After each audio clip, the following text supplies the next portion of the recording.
Policia reagon për avionin e ulur në plazhin e Dërmiut. Si është e vërteta? Policia e Vlorës ka reaguar në lidhje me avionin që u pretendua se ishte ulur në plazhin e Dërmiut.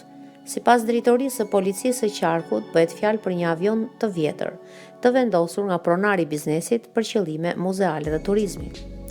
Reagimi i policisë. Në lidhje me avionin që flitet për në Drimadhes dhe Imarës, ju sqaroj se është vendosur nga pronari një hoteli thjesht për turizëm.